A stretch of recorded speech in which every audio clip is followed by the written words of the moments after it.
प्यारे बच्चों, तो आज हम हिंदी व्याकरण में रस को देखेंगे।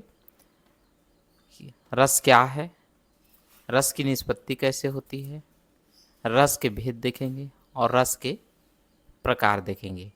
तो सबसे पहले हम देखते हैं रस क्या है। रस किसी भी कविता, कहानी या नाटक को पढ़ने, देखने या सुनने में जो आनंद की अनुभूति होती है उसे रस कहते हैं। यहाँ पे एक रस क्या है। रस को कविता पढ़ना, सुनना या नाटक देखना से पाठक के हृदय में उत्पन्न होने वाले जो अलौकिक आनंद है वही रस है। भारत भरत मुनि के अनुसार रस को काव्य की आत्मा कहा गया है। रस के बिना कोई भी कविता निर्जीव है। भरत मुनि के अनुसार 8 रस हैं, लेकिन वर्तमान में 11 रस हैं। हम सबसे पहले देखे हैं रस के 4 अंग, 4 पिलर। सबसे पहले हम स्थायी भाव देखते हैं।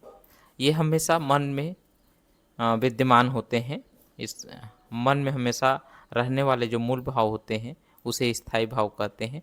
इसका जागरण परिस्थिति और समय के अनुसार होते रहता है।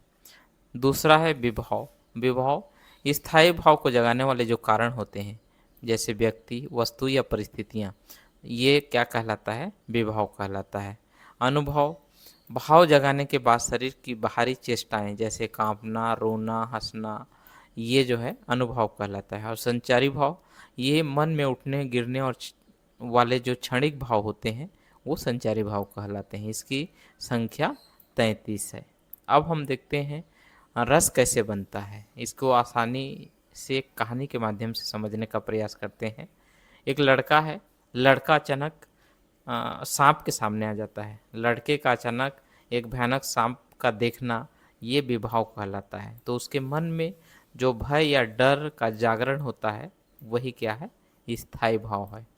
अब वह प्रतिक्रिया देता है, जैसे डर के मारे कांपना या चीखना, ये जो है अनुभव कहलाता है।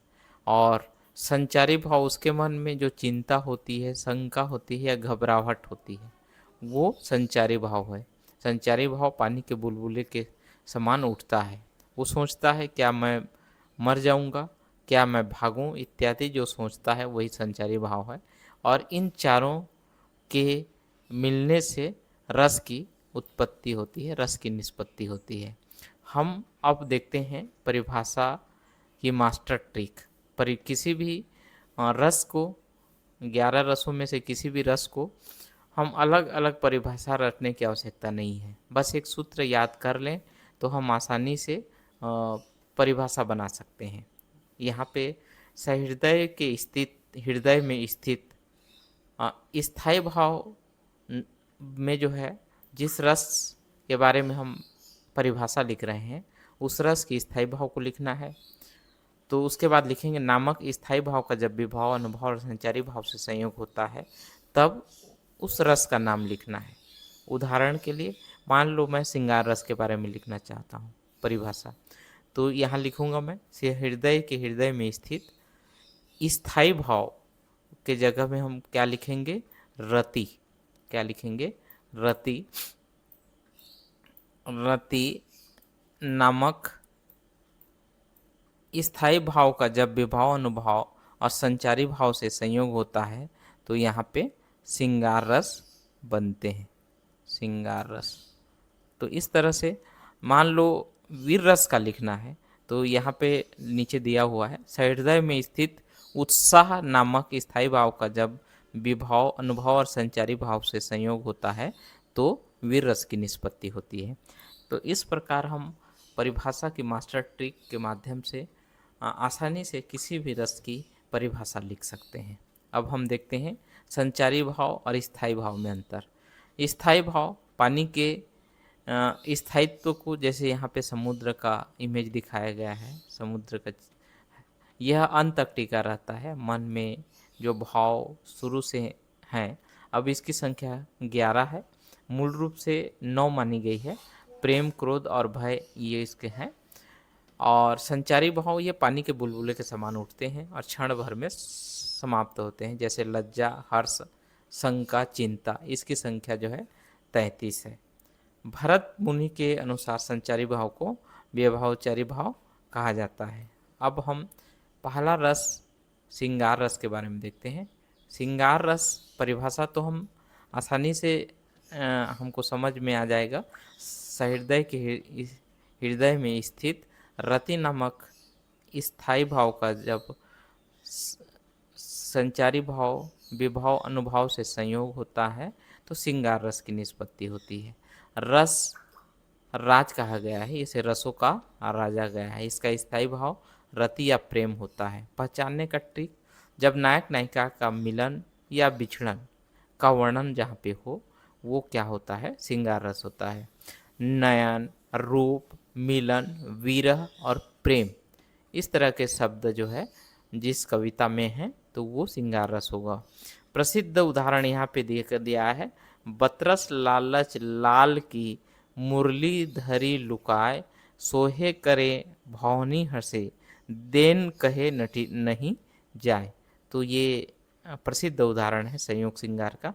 राधा और कृष्ण के प्रेम का वर्णन यहाँ पे दिखाई देता है। हम अगला रस हास्य रस के बारे में देखते हैं।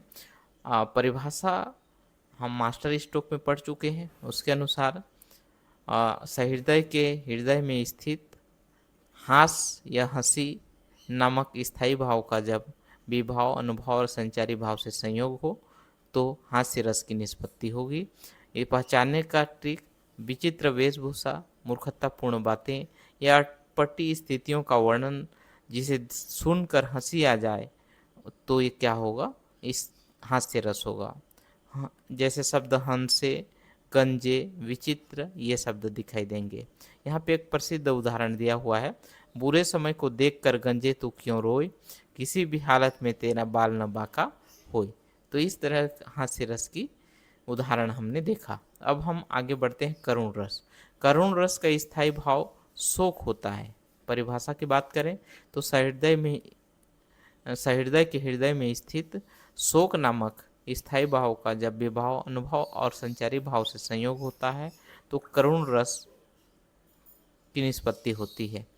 पहचानने का ट्रिक, किसी भी प्रिय हमेशा के लिए बिछुड़ने, विनाश या गहरी पीड़ा का वर्णन शोक रस होता है।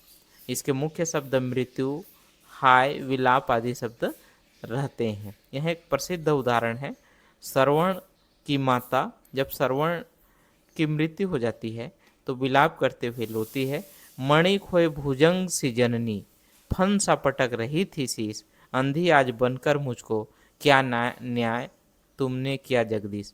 तो इस तरह हम करुण रस को देखें। अब हम आगे बढ़ते हैं और रौद्र रस देखते हैं। रौद्र रस की परिभाषा लिखेंगे, सहृदय में स्थित क्रोध नामक स्थायी भाव का जब विभाव अनुभाव एवं संचारी भाव से संयोग होता है तो रौद्र रस की निष्पत्ति होती है।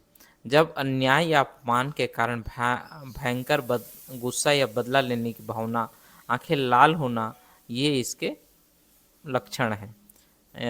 मुख्य शब्द क्रोध, जलने लगे, कांपने, शत्रु जैसे शब्द जो है दिखाई दे तो रौद्र रस होते हैं। यहाँ एक प्रसिद्ध उदाहरण है, श्री कृष्ण के वचन सुन अर्जुन क्षोभ से जलने लगे, सब शील अपना भूलकर करतल युगल मलने लगे। हम आगे देखते हैं वीर रस। वीर रस की परिभाषा देखेंगे।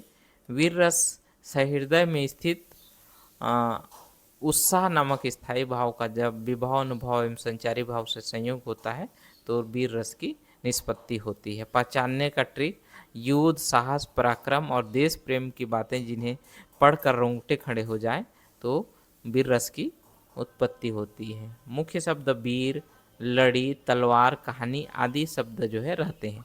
प्रसिद्ध उदाहरण है, बूंदे लेहर बोलों की मुख, हमने सुनी कहानी थी, खूब लड़ी मर्दानी वह तो झांसी वाली रानी थी। अब आगे बढ़ते हैं भयानक रस। भयानक रस की परिभाषा देखें। सहृदय में स्थित भय नामक स्थायी भाव का जब विभाव अनुभव एवं संचारी भाव से संयोग होता है तो भयानक रस की उत्पत्ति होती है। पहचानने का ट्रिक, जंगली जानवर जैसे शेर, सांप, अंधेरी रात या आतंक का वर्णन जिसे पढ़कर घबराहट हो, तो इस भयानक रस की निष्पत्ति होगी। इसके लिए अजगर, सिंह, मूर्छा, कांपना आदि शब्द जो है रहते हैं कविता में। प्रसिद्ध उदाहरण है, एक और अजगर ही लखी, एक और मृगराय, विकल बटोही बीछी, परयो मूर्छा खाए। अब आगे सातवां रस देखते हैं, विभत्स रस। विभत्स रस की परिभाषा हम देखेंगे, सहृदय में स्थित जुगुप्सा नामक स्थायी भाव का जब विभाव, अनुभव एवं संचारी भाव से संयोग होता है तो विभत्स रस की निष्पत्ति होती है। पहचानने का ट्रिक, खून, मांस, शव, कौओं, गिद्धों द्वारा नोचने का वर्णन जिसे देखकर आंखें बंद करने का मन हो। इसके मुख्य शब्द काग, मांस, दुर्गंध आदि रहते हैं। एक प्रसिद्ध उदाहरण है, सिर पर बैठियो काग, आंख दो खात निकारत, खिंची जिभ सियार, अंधी आनंद उर डारत। तो ये विभत्स रस है। हम आगे देखते हैं अद्भुत रस। अद्भुत रस की परिभाषा देखेंगे, सहृदय में स्थित विस्मय नामक स्थायी भाव का जब विभाव, अनुभव एवं संचारी भाव से संयोग होता है तो अद्भुत रस की निष्पत्ति होती है। पहचानने का ट्रिक, जादू, असंभव घटना का होना या ऐसे चमत्कार जिस पर विश्वास न हो तो अद्भुत रस होता है। जैसे बिनु, आश्चर्य, अचेतन जैसे शब्द जो है दिखाई देते हैं कविता में। एक प्रसिद्ध उदाहरण है, बिनु पद चले सुने बिनु काना, कर बिनु कर्म करे विधि नाना। बिना पैरों के चलना, बिना कानों का सुनना, ऐसे इस कविता का अर्थ है। तो हम आगे बढ़ते हैं, शांत रस। शांत रस की परिभाषा देखते हैं, सहृदय में स्थित सहृदय के हृदय में इस निर्वेद नामक स्थायी भाव का जब विभाव, अनुभव एवं संचारी भाव से संयोग होता है तो शांत रस की भी उत्पत्ति होती है। दुनिया मोह माया है, ईश्वर ही सत्य है, साधु संतों का ज्ञान और मन की शांति आज पहचानने का ट्रिक है।